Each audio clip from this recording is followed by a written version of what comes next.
Hi guys, tara, luto tayo ng dinakdakan o pork kilawin sa Bisaya.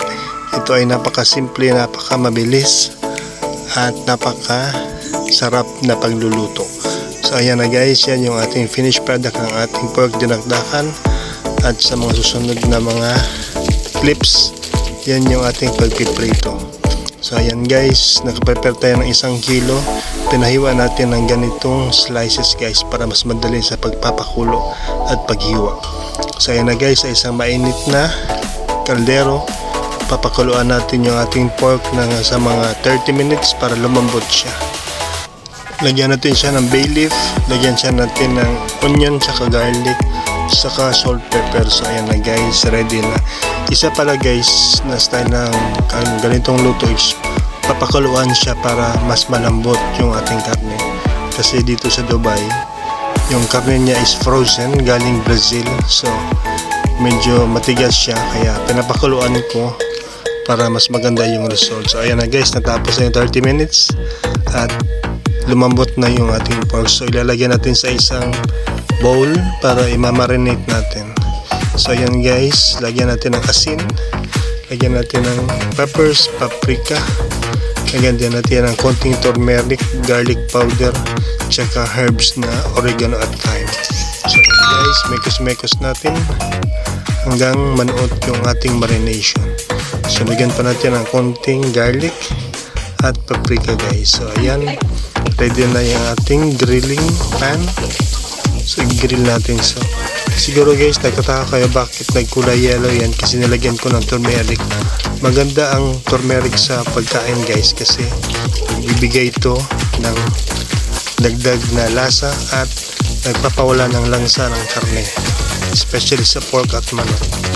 So ayan guys, pwede rin yung lagyan ng turmeric, pwede rin hindi. So ayan na guys, naluto na yung iba. So ayan, inaayos ko na yung camera at binaliktad ko na yung pork. So maya maya guys, maluluto na yan lahat. Naka-3 salang pala ko yan guys sa 1 kilong pork na belly. So ayan guys, ready na yung ating pork belly.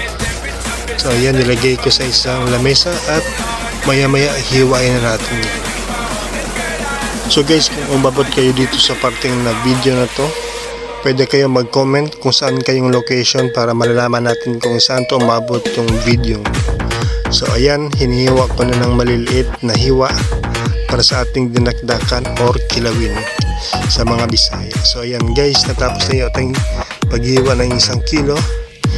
Ngayon ilalagyan na naman natin yung ating sangkap. So naghiwa tayo ng 5 bawang, sibuyas pala. So ayan, lagyan na natin ng 2 cucumber na nahiwa na siya. So ayan, mekos-mekos lang guys, huwag kayong mainip. Tapos lagyan natin ng 1 buong lemon. So hiniwa ko lang yung lemon guys na wedges, tapos inimix ko sa ating pork dinakdakan. So ayan, mekos-mekos lang. Tapos maya maya dagdagan pa natin ng flavorings, yung ating seasoning. So ayan guys, depende sa inyo kung meron kang seasoning, pwede lagyan. Pwede rin lagyan nyo ng toyo, asin, depende sa inyo guys. So depende yan sa magluluto. So ayan guys, magpe-prepare. So ayan, mekos-mekos na natin. Tapos tikman nyo kung kulang pa ng lemon, dagdagan nyo. Kung kulang pa ng asin, dagdagan nyo. Sa akin yung seasoning lang yung nilagay ko, kasi yung seasoning is kompleto na yun. So ayan guys, ready na yung ating pork dinakdakan or pork kilawin. So ayan guys, natapos na rin yung ating pag-prepare. So maraming salamat guys sa panonood, naway na-entertain ko kayo. At ayan, magpe-plating na tayo. So ayan guys, yan yung mga spices natin sa likod, yan yung nilagay natin. So ayan guys, maraming salamat sa panonood. Hanggang sa muli, hanggang sa sunod na video.